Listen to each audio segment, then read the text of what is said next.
I had the privilege of seeing Carolyn Runyan's job talk when she came to the University of Pittsburgh. And this was after her postdoc in Chris Harvey's lab. Carolyn Runyan is one of the best examples of how to do a PhD and a postdoc and knock every one of those out of the park. Her PhD and postdoc track record is extraordinary.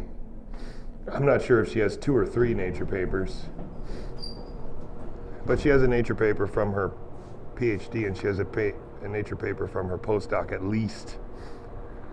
And when she presented this data in her job talk, her presentation was humble and concise, and I left that job talk thinking, holy man, if Pitt does not hire this woman, then Pitt's a joke. She grew up in the Pittsburgh area. I believe she went to Duquesne University for undergrad, although I could be wrong. But anyway, she's from the area and she wanted to come back. And with her CV, I assure you, she could have probably gone anywhere she wanted to. But she came to Pitt, and we are very, very, very, very, very lucky to have her on faculty here. And so it's with great intimidation and also respect that I do this journal club today.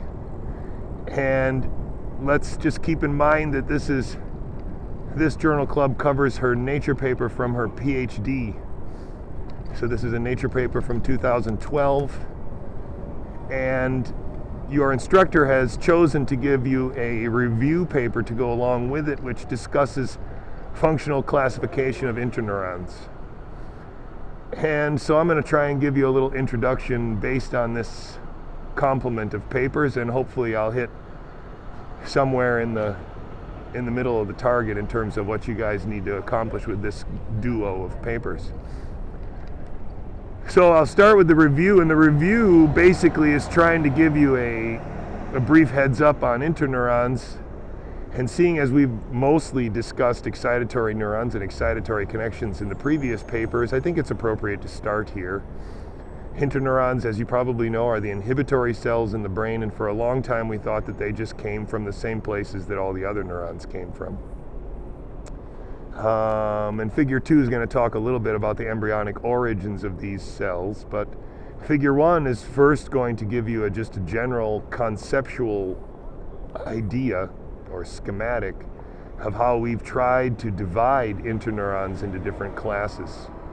We've looked at morphology. That's probably the longest standing investigation into interneuron diversity, is the morphological diversity of interneurons. We've also looked at their connectivity, like who do they connect to and where are they found.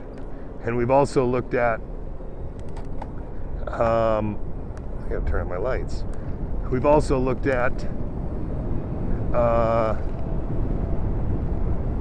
their molecular markers, and we've used those to divide interneurons. And then we've also looked at their physiology themselves. How do they spike? What ion channels do they express?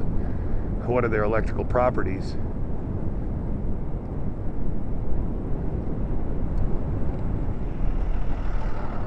So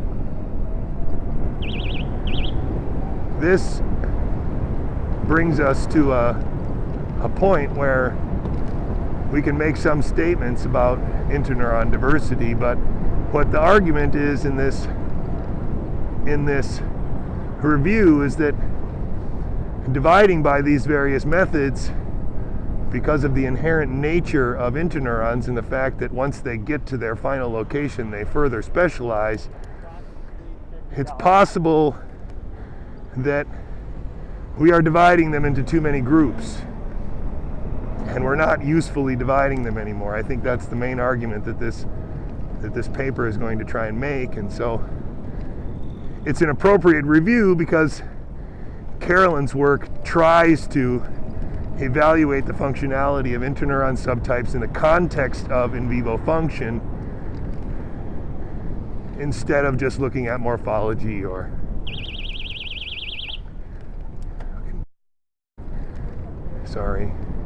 instead of just one or more of these attributes. the authors want to argue that we need to look at the functional context in which these interneurons are working. And thereby, we can extract maybe 4 or 5 functional subtypes that have a bunch of molecular subtypes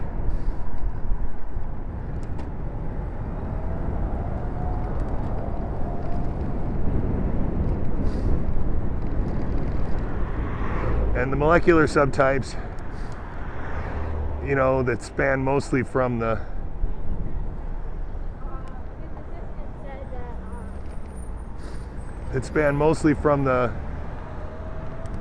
from molecular markers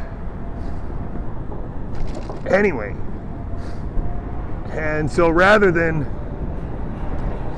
you know, trying to infinitely divide them, this author is trying to make an argument that we need to figure out the functional cell types and what they do functionally, and ignore some of the previous divisions which may or may not be related directly to their function.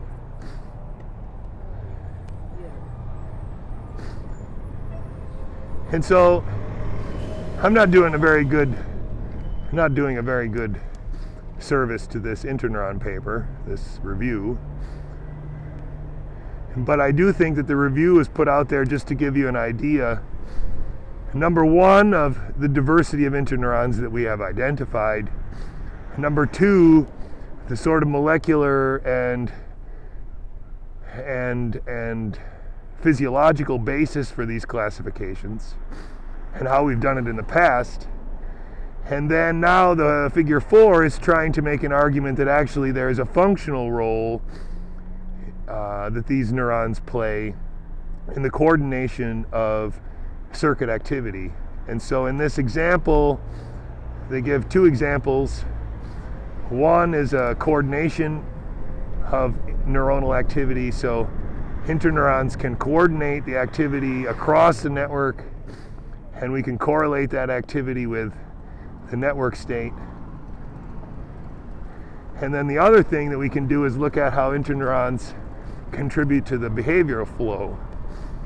And so then correlating neuronal activity with particular instances of behavior. And I don't really think these 2 ideas are mutually exclusive, but rather they're just 2 ways of trying to think about how we can anchor the function of neurons. How are you going to anchor the function of neurons? You have to anchor it to one of 2 things. You're going to need to either anchor it to a network state, or you're going to anchor it to a behavioral state. And that's basically what they're saying there, and how you could then use those anchors to functionally define interneuron subtypes. Now, in this paper, Carolyn is using all optical methods to interrogate the visual cortex. And in 2012, nearly 7 years ago, needless to say, this was even more monstrous than it is now, 7 years later.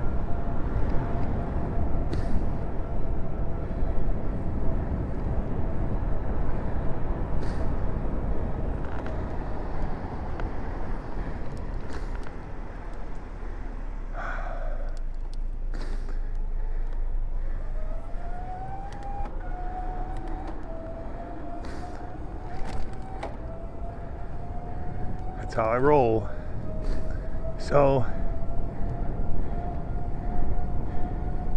in figure 1, they basically show you the setup and how it's going to work. What is this moron doing?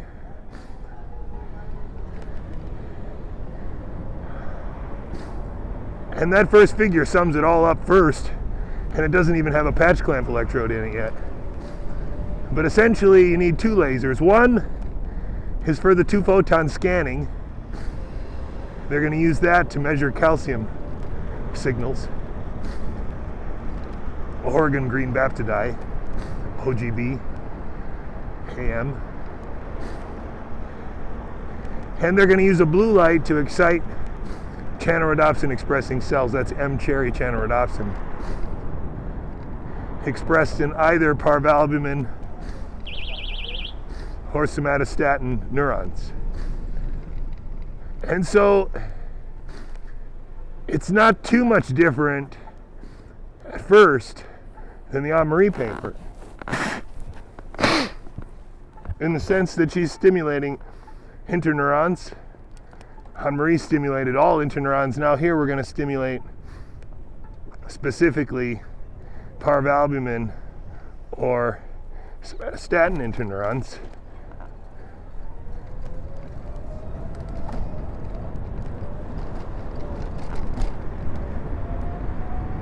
And being able to stimulate these populations separately is great, but now look at what she's doing. She's stimulating these populations during visual computation. So they're going to sweep the visual field with a stimulus and see responses in excitatory neurons.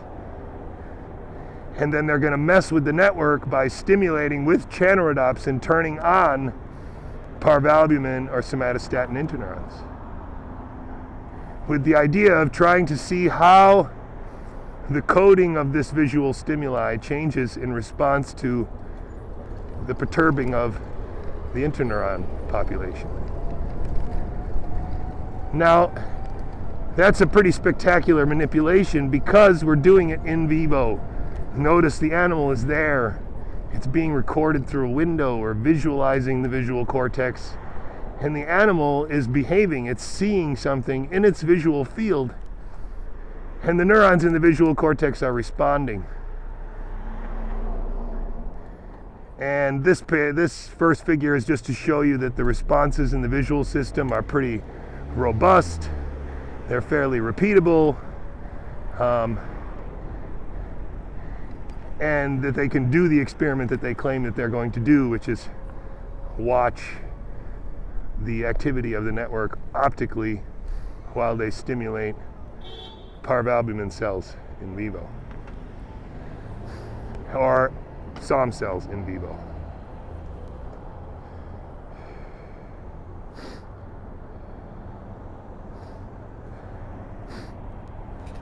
So that's a pretty spectacular little maneuver. In figure 2, they're going to do this very thing with SOM and with parvalbumin. They're going to look at the details of the data a little bit better, and then what you need to do here is compare the SOM versus the parvalbumin tuning curves and look at how the tuning curves change. The parvalbumin tuning curve seems to kind of be affected especially at the peak, whereas the SOM tuning curve seems to reduce in all numbers or at all values. So it's kind of a uniform change in the parvalbumin cell, and it's very specifically around the peak that's most affected in the parvalbumin cell. Sorry, somatostatin is the one that affects everything. Parvalbumin seems to affect more the peak. And of course in the text the description is much better, and of course with the author talking you're going to be able to get more data on this too. But I've got a car behind me right now that just won't get off my behind, so I got to blow a couple stop signs so I can get some freaking freedom. Now, in figure 3, already the crazy stuff starts, excuse my language, because in figure 3 now we're going to start patching individual cells so that we can monitor individual cells and see that the calcium signal can be convoluted into a spike data, and it's pretty good.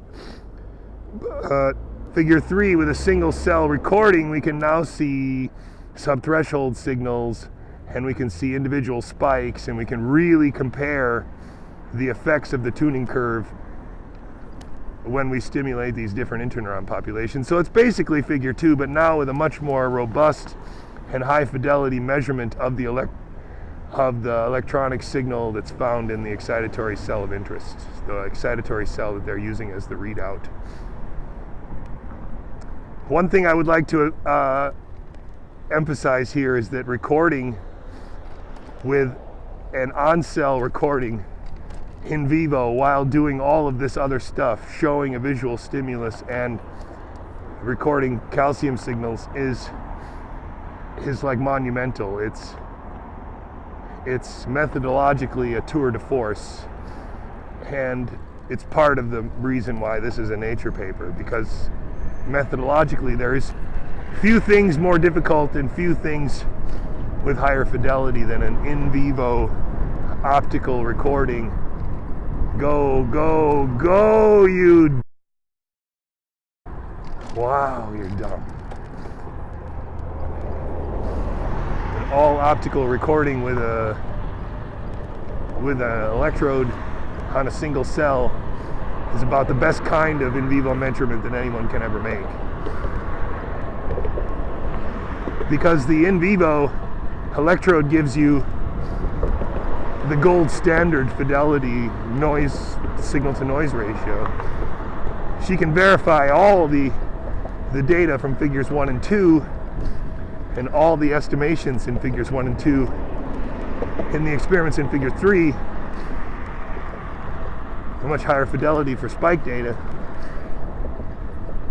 And this continues into figure 4 and figure 5. And in all these figures, you need to keep comparing the effect of parvalbumin activation on the tuning curve to the effects of SOM activation on the tuning curve. And keep in mind that methodologically this is just a tour de force. And I think if you want to interrogate Carolyn, if you want to interrogate Professor Runyan, I think start from the perspective of trying to understand how difficult it will be for her to exceed her current success. This is just one. This is her first Nature paper. She has at least one more, maybe two. I don't even know or remember anymore, but she went to Chris Harvey's lab after this work and got at least one Nature paper with him. And so as a young scientist, she's set the bar so high for herself, it will be almost impossible for her to do anything remotely close to this again. Can't give me any room. Don't want to give me any room.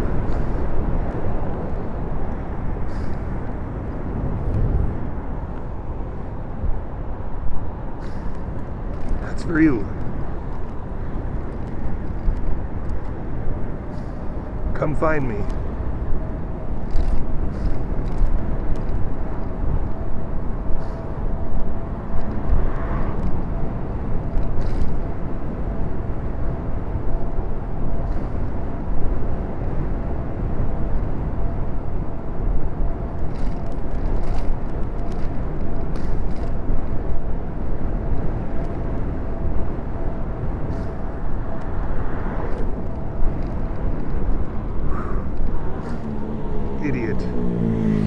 Idiot.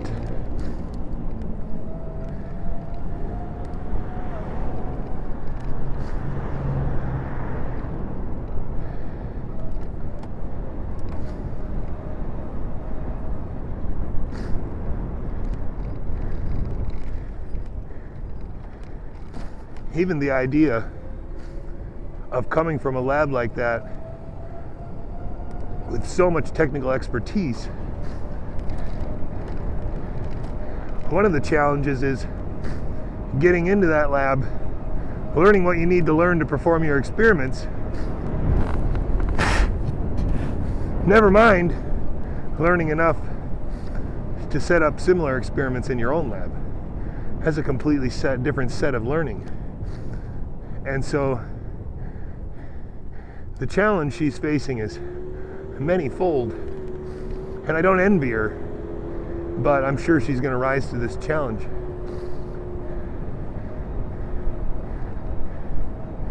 I mean, you can't have this much success in your early career and not be good. I have no doubt that she's good. I mean, for a job talk, It was maybe the best job talk I've ever seen, hands down, for content. But her presentation was also strong, and her grasp of her work is strong, you know. So I walked out of that job talk thinking, oh my goodness, what a punk am I.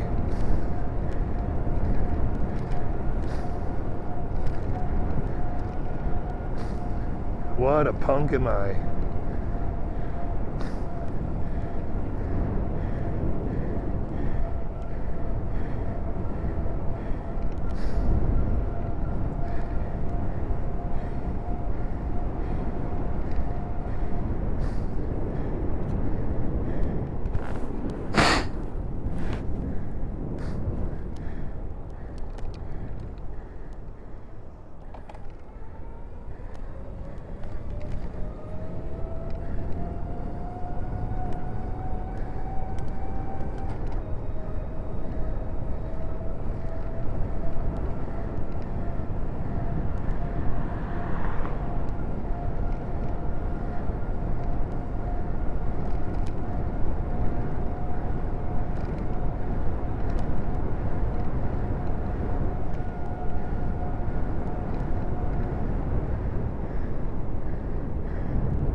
So I think the last thing that I should mention, and it's probably my favorite figure in the paper, is where they use laser scanning to try and more specifically stimulate individual interneurons to see how much control they have over the local network. And I think one of the cool things here is that this is supposed to test this concept that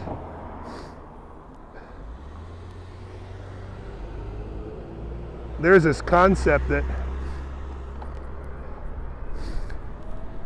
inhibitory neurons might be just connected to everyone, like a blanket of inhibition. And a lot of the connectivity rates that are published are extremely high and kind of imply this blanket connectivity for interneurons. A good lab you can look at that for is the Eustace lab in New York at Columbia. Often reports numbers like 80% connectivity or something. And yet here, in this paper, they show very nicely that local interneurons are highly connected, highly specifically connected.